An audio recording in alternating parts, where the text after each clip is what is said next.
Queridos alumnos, sean ustedes bienvenidos a una nueva clase de Derecho Penal. Hoy vamos a hablar del tipo doloso de comisión, que se encuentra en el capítulo 9 del manual.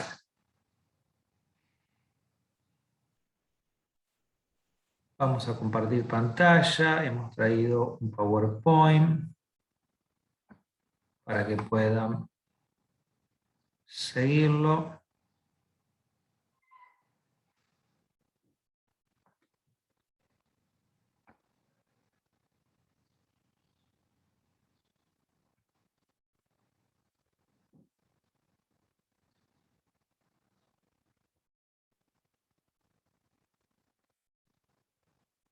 Bueno, ahí estamos, tipo doloso de comisión.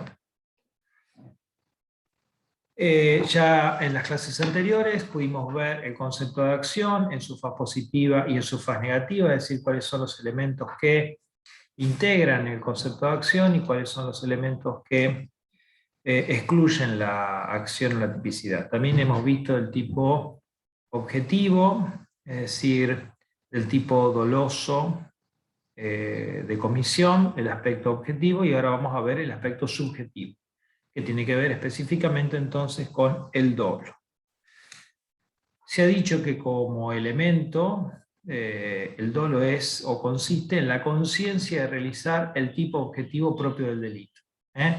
Como vemos en las imágenes, el delito de apoderarse de una cartera, de ingresar a la vivienda ajena con fines furtivos, de extorsionar a alguien telefónicamente, de apoderarse de una corsa y darse la fuga de una moto, de reventar una caja fuerte, de hacer phishing informático, estafar mediante el uso de tarjeta de crédito, un robo a una persona que se está conduciendo.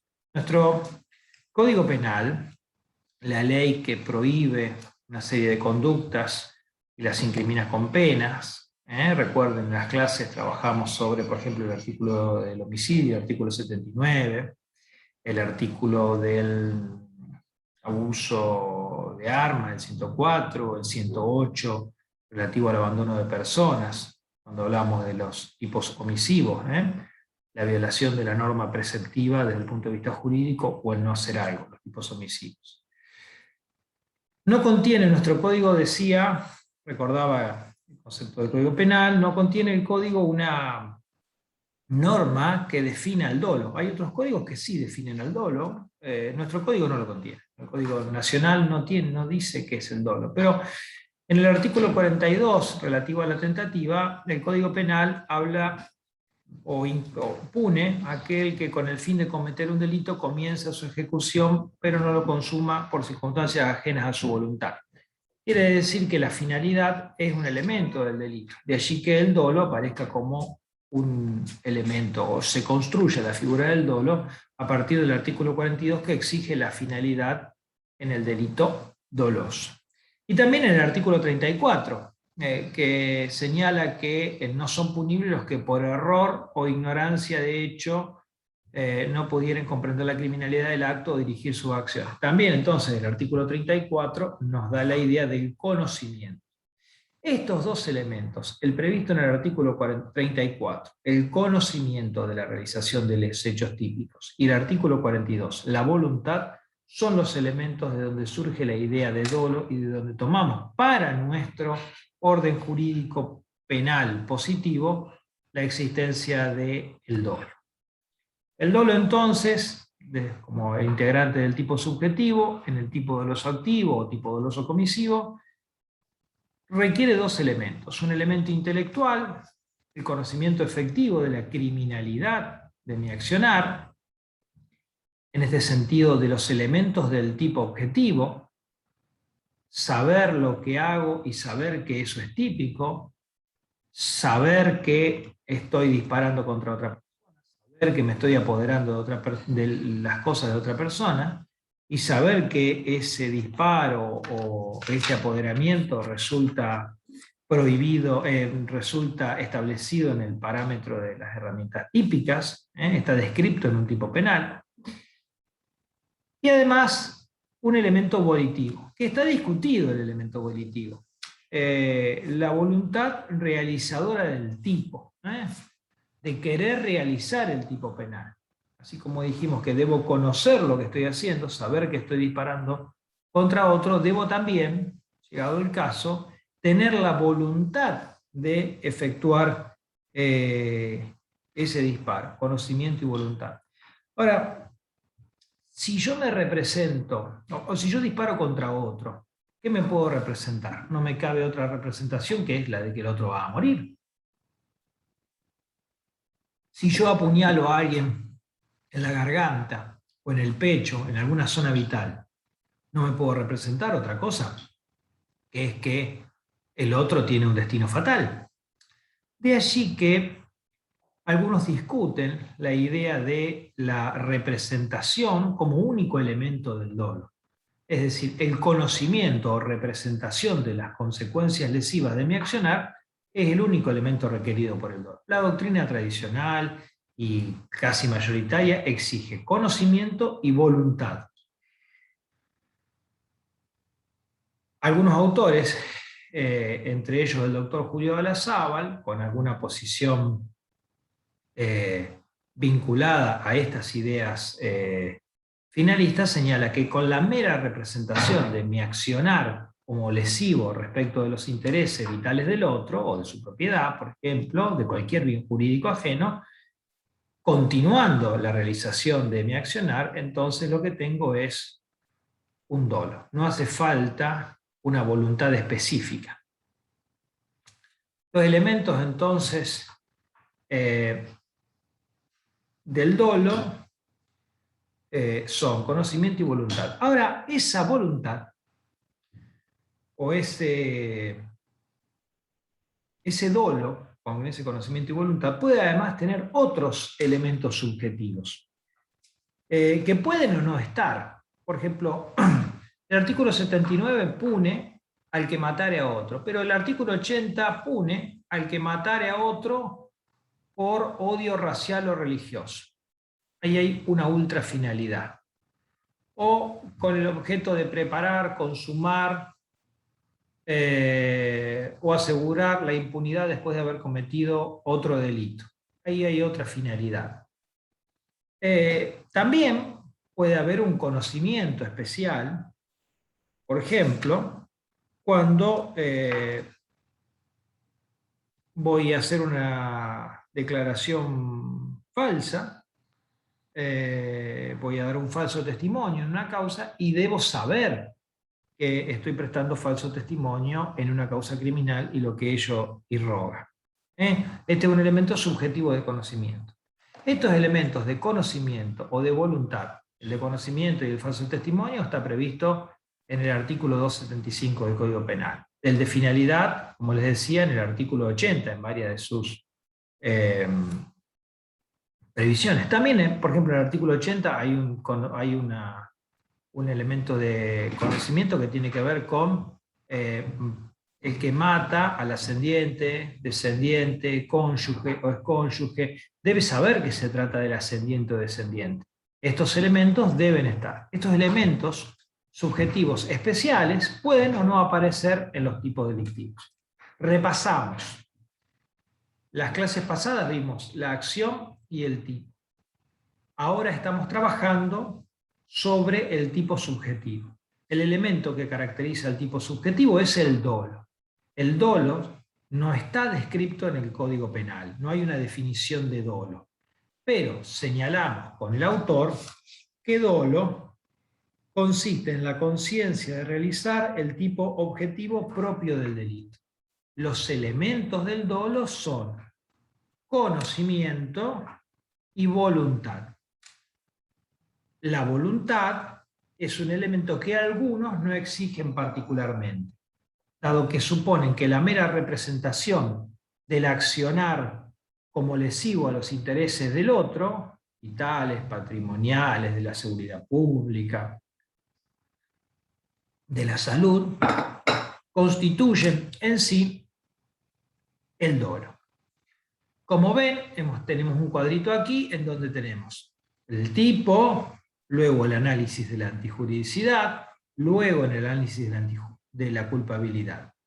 El tipo se divide en dos partes, tipo objetivo, que lo dimos la clase pasada, tipo subjetivo, que estamos hoy, ahí vemos el dolo, pero puede haber otros elementos, además de el mero conocimiento e intención de realizar lo que estoy haciendo. Elementos subjetivos particulares, por ejemplo, matar, pero matar al padre, al hijo, al ascendiente, al descendiente, al cónyuge, al excónyuge, debo saber que lo son.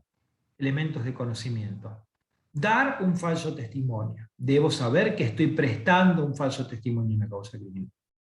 Y luego también los puede haber de finalidad.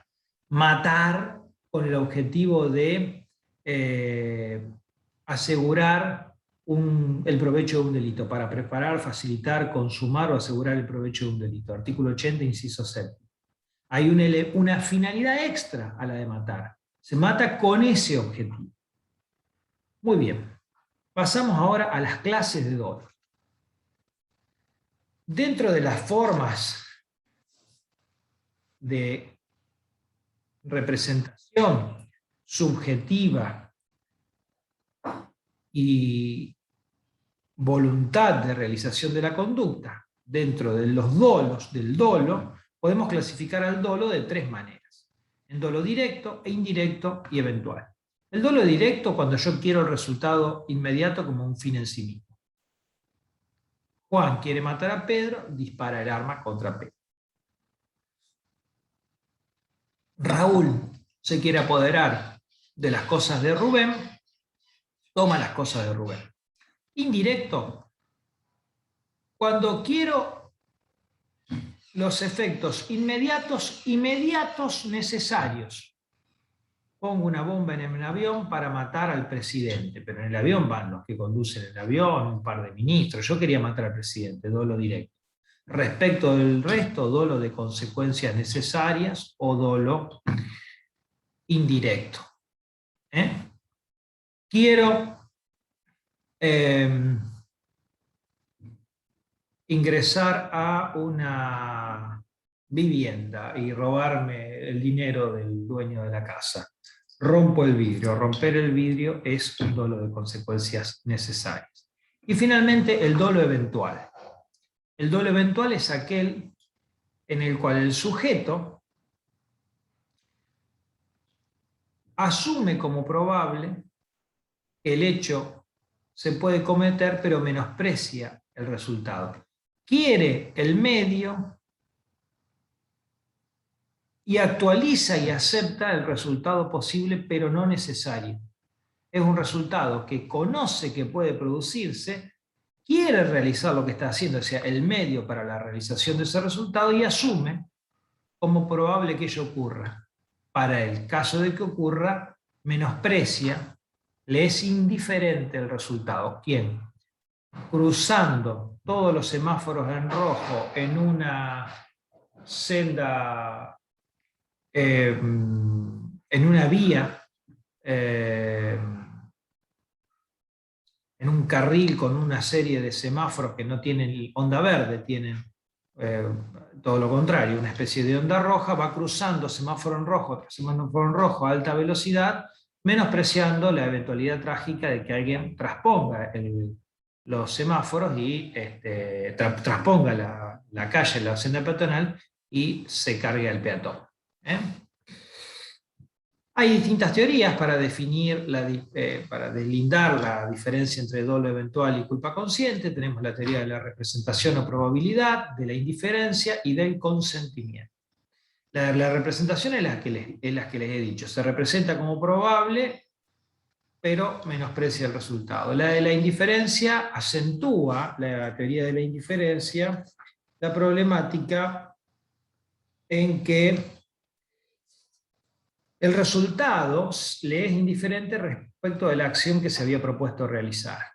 Ya no en la representación, sino en la indiferencia del resultado, en el menosprecio al que hacíamos referencia. Y la teoría del consentimiento, para esta concepción, el autor se habría representado el resultado como probable, lo que señalábamos, y pone el énfasis en el consentimiento, asumiendo que aunque fuera segura su producción, igualmente proseguiría con su accionar. Cualquiera de las Posiciones, teoría de la representación o probabilidad, señala, pone el acento en la probabilidad de que el hecho ocurra y me lo he representado. La teoría de indiferencia pone el acento en el ánimo subjetivo, en que me es indiferente que este resultado se produzca, y la teoría del consentimiento en el dato que va interno en la continuidad de la acción, que es que consiento que este resultado se produzca en la medida en que si me represento que algo puede pasar y lo sigo haciendo, entonces lo estoy consintiendo. Finalmente, debemos delimitar el dolo eventual de lo que es la culpa con representación o culpa consciente. El dolo eventual, ya lo hemos dicho, cuando en el plan de la gente la realización del tipo es reconocida como posible, puedo matar a alguien si sigo cruzando semáforos en rojo, sin que esa conclusión sea tomada como una referencia para renunciar a mi proyecto de acción. También en un caso de contagio venéreo, me sé portador de una enfermedad venérea, continúo teniendo relaciones sexuales sin cuidarme de ningún tipo y sin avisarle a las personas con quien mantengo las prácticas que lo estoy teniendo, entonces asumo como probable el contagio. La culpa consciente, el agente se representa como probable, pero intenta evitarlo y confía que el resultado, pese a ser consciente del riesgo para este bien jurídico, no se va a producir. En ambos casos, desde el punto de vista de la culpa, desde el punto de vista del dolo, la mera apelación al azar, al deseo, sin tomar un mínimo recaudo para evitar que un resultado que me represento como probable no ocurra, no ubica al hecho en el delito imprudente o en la culpa, en el delito inintencional. Si yo me represento, como señala el autor al inicio, que algo puede ocurrir y sin perjuicio de ello, sigo haciéndolo, entonces lo razonable es que me represente el delito como tal y que sea un dolo eventual. Bien. Entonces, repasamos. Hemos visto la acción y el tipo objetivo. Desde el punto de vista del tipo subjetivo, tenemos el dolo implica conocimiento y voluntad. Respecto de la voluntad, hay discusión sobre su vigencia, o si solamente la representación es lo que se exige. Respecto de las clases de dolo directo, indirecto y eventual. Y debemos recordar que hay que diferenciar entre el dolo eventual y la culpa consciente. Bien, ahora vemos los casos de ausencia de dolo. Es decir, ¿cuándo no va a haber dolo? Y lo primero que tenemos que decir en relación a la ausencia de dolo es que no va a haber dolo cuando haya error. Si el dolo suponía el conocimiento, la contracara de ese conocimiento es el error. Vamos a compartir pantalla.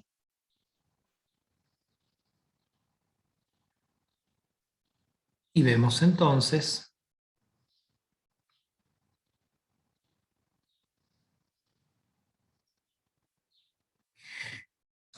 que el error que fue evolucionando del error de hecho, error facti, y error de derecho, error iuris, a error de tipo y error de prohibición, se diferencia en dos etapas, o un error puede asumir dos formas. El error de tipo es el error sobre el conocimiento de los elementos del tipo objetivo. El error de prohibición es el conocimiento sobre la antijuridicidad del hecho, el conocimiento del injusto.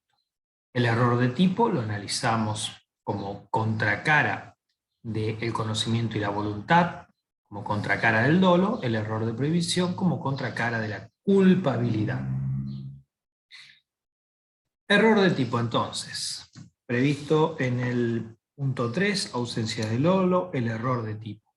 El error de tipo siempre excluye el dolo. El autor no sabe lo que hace, no conoce lo que hace. Se considera, dice el autor, que existe error de tipo cuando el autor desconoce las características objetivas que constituyen el tipo penal. No sabe que está apoderándose de un saco ajeno. o actúa bajo un error sobre ellas. Cree que el saco es propio. Cree que fue con saco. Entra una persona que va a un baile, deja su ropa en el guardarropa, cuando sale le dan otro. Cree que es su saco, opera con error, no sabe que está llevándose un saco ajeno. En el aspecto del conocimiento, el dolo supone el conocimiento efectivo, y el error o la ignorancia puede recaer sobre cualquiera de los elementos del tipo objetivo, ya sea descriptivos o normativos. Descriptivos, por ejemplo, en una representación teatral, el sujeto no sabe que lo que tiene es un arma verdadera. En los elementos normativos, la ajenidad de la cosa, como dábamos, por ejemplo, en el caso de el hurto y el saco. ¿De dónde surge la idea de que el error constituye una causa de exclusión de la punibilidad por exclusión del tipo, exclusión del dolo? Del artículo 34. El artículo 34 dice que no son punibles quienes en el momento del hecho no hayan podido, por error o ignorancia del hecho, no imputables, comprender la criminalidad del acto o dirigir sus acciones. En el momento del hecho, por error o ignorancia de hecho no imputable, el sujeto no pudo comprender la criminalidad del acto o dirigir sus acciones. Estamos hablando del error de tipo, en este caso, que desplaza el dolo generando un supuesto de atipicidad. No hay tipo. Atipicidad significa que no hay tipo penal. No se da esta segunda categoría del delito. ¿Por qué? Por falta de conocimiento. Falta uno de los elementos del dolo. El dolo implicaba voluntad y conocimiento y voluntad, y al haber error no hay conocimiento. Si no hay conocimiento, no hay dolo. Si no hay dolo, no hay tipo subjetivo. Si no hay tipo subjetivo, no hay tipo. Repetimos. El error implica una falta de conocimiento. La falta de conocimiento excluye el dolo. El dolo, la falta de dolo excluye el tipo en el caso de los delitos dolosos. La falta de tipo excluye el delito. No nos permite analizar la próxima categoría, que sería la antijuridicidad. Ahora bien, ya que estábamos hablando del tema, el error puede ser vencible o invencible, o como decía en el caso anterior, imputable, ahí lo sigo con la flechita, o no imputable. El error vencible es aquel en que el autor, tomando las debidas diligencias para saber si actuaba, si se llevaba un saco ajeno, mirando, previendo si había ido con saco o no, analizando la prenda que le habían dado, viendo si era azul, si tenía su nombre, las características que tuviera, su propio saco, pudo haber dadose cuenta de que se estaba llevando un saco ajeno. Y es invencible si no pudo saberlo de ninguna manera. Por ejemplo, el saco era exactamente igual. Mismo talle, mismo lugar de compra, misma marca. Si el error es invencible, excluye el tipo. Si el error es vencible, lo que tenemos es un defecto de programación de conducta, un descuido. Y el descuido, la violación al debido cuidado, es una característica propia de la culpa. Quiere decir que si existe la relativa forma culposa, el delito será imputable a título de culpa. Consecuencias del error, entonces. Si el error es vencible, el delito será imputable a título de culpa. Si el error es invencible, el delito no será imputable. Ya sea vencible o invencible, como dice aquí, el error de tipo siempre excluye el dolo. Ahora, si es vencible, si yo pude haber tomado los cuidados para saber que estaba cayendo, va a excluir el dolo, pero si existe la forma culposa, va a caer dentro de la figura culposa, la culpa. Consecuencia del error de tipo, reemplazamos ahora con nuestra imagen. El invencible excluye también la culpa. Por ejemplo, tirar y matar al hombre disfrazado de animal de caza. Atacar al bromista encapuchado pensando que es una agresión. Voy a cazar y alguien se disfraza de animal y le dispara. Un bromista viene y me hace una broma diciendo que me va a atacar, arriba las manos, qué sé yo, y yo me defiendo y lo agredo. Es vencible cuando, de acuerdo a mi conocimiento, soy un cazador, veo un bulto que se mueve, no había ninguna persona vestida de animal, era una persona como tal, lo confundo, disparo, vencible. Habrá delito culposo. Y además, porque está previsto en el Código Penal.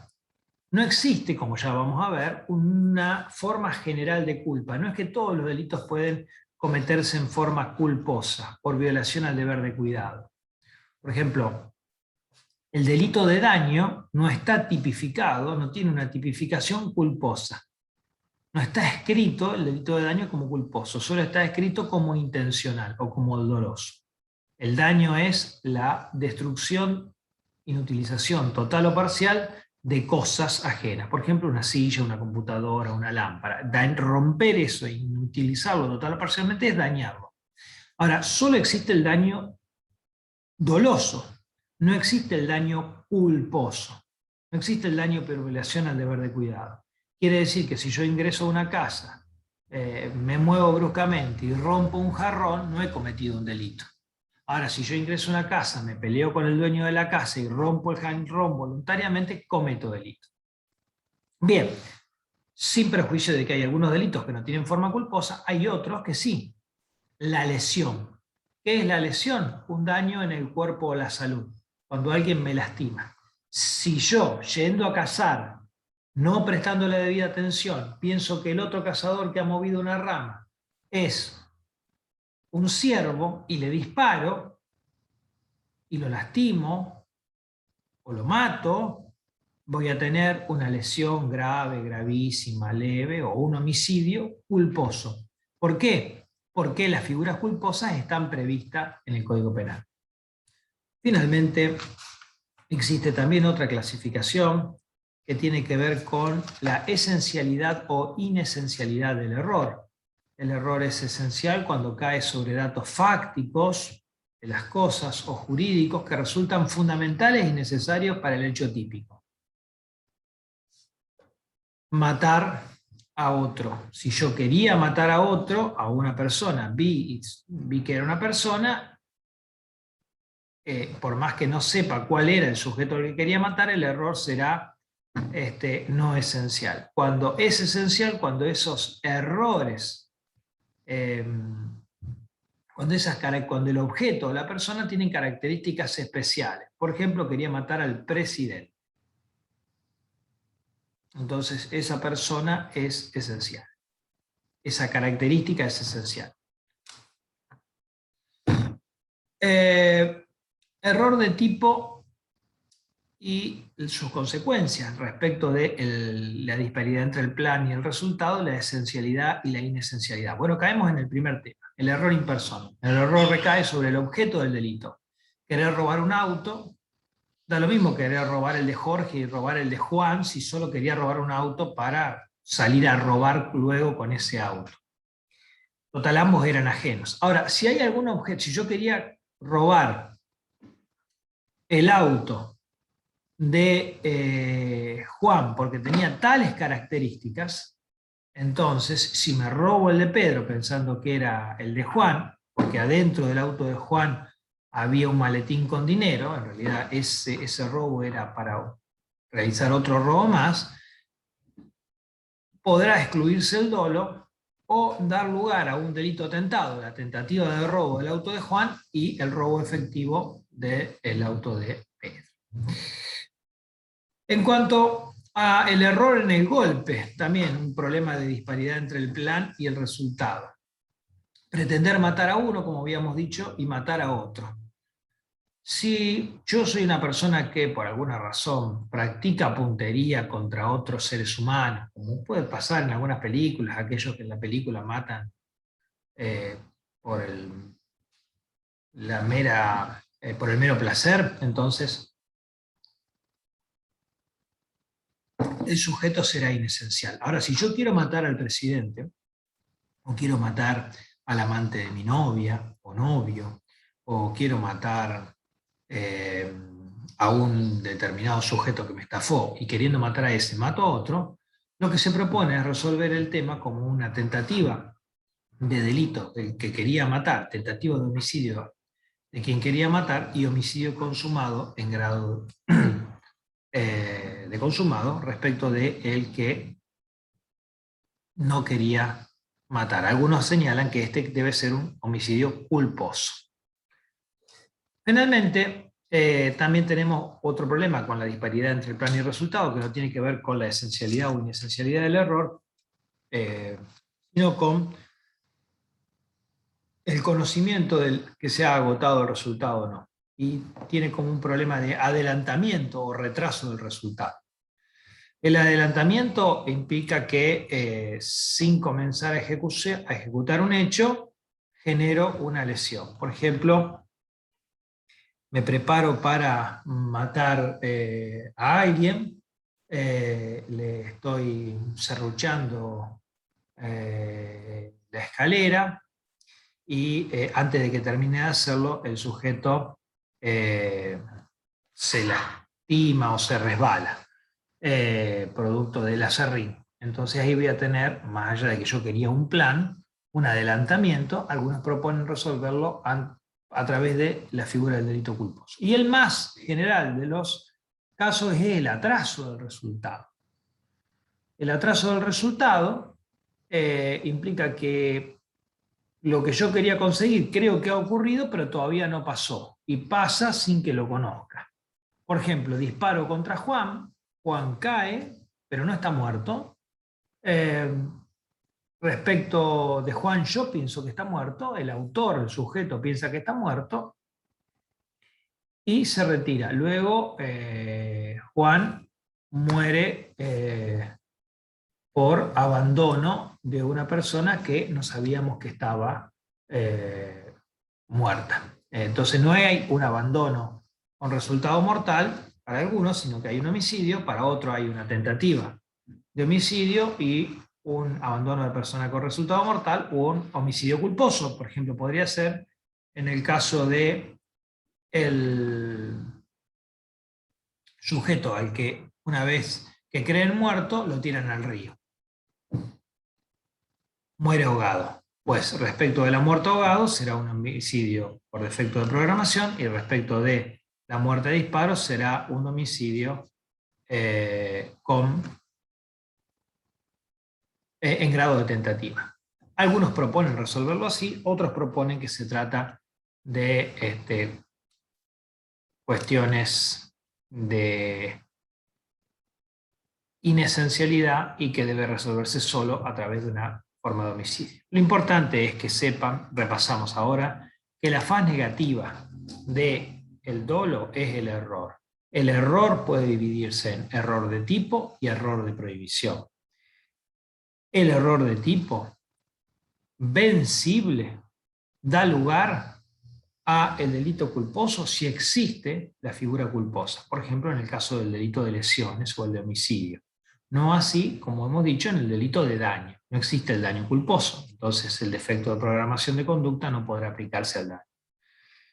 Si el error es invencible, de ninguna manera pude darme cuenta de que estaba disparando contra otro, entonces se excluye el dolo y la culpa. Se excluye directamente la tipicidad del hecho y el hecho queda impune. Bueno, repaso general entonces. Tipo doloso de comisión.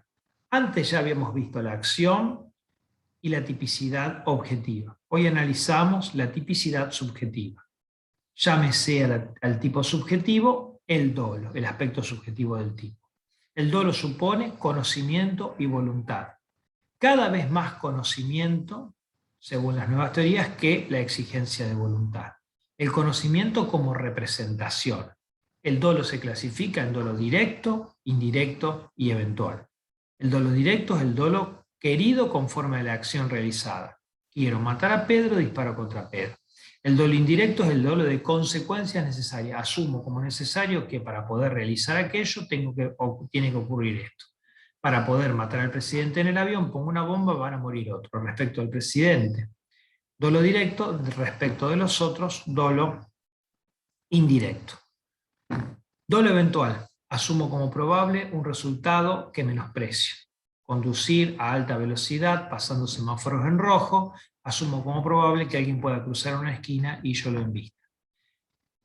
Lo debo diferenciar de la culpa consciente, que es aquel caso en el que, conforme las acciones que he diagramado, entiendo como razonable que puedo evitar que el resultado ocurra. Esta evitación no debe ser una mera invocación divina o la posibilidad que me dan los astros. No, tiene que ser una posibilidad razonable de evitación. De lo contrario, será un delito doloso. La cara negativa del dolo, el error. Yerro cuando desconozco las circunstancias objetivas del tipo. No sé que estoy cometiendo algo prohibido. Este conocimiento debe ser efectivo. Si no lo está, hay error. Si el error es vencible, excluirá el dolo, pero no excluirá la respuesta culposa para el respectivo tipo culposo si éste existe. Por ejemplo, como hemos dicho en el caso de homicidio y lesiones. Si el error es invencible, excluirá la tipicidad, excluirá el tipo, porque excluye tanto el dolo como la culpa. Queridos alumnos, la próxima clase va a ser el delito imprudente. Nos despedimos hoy. Para quienes les toque cursar la materia, aprovechen la nueva explicación que van a recibir en el aula. Para quienes no les toque cursar la materia, directamente nos vemos con el delito imprudente. Un abrazo grande, un beso grande, que anden todos muy bien, cuídense mucho y estudien mucho.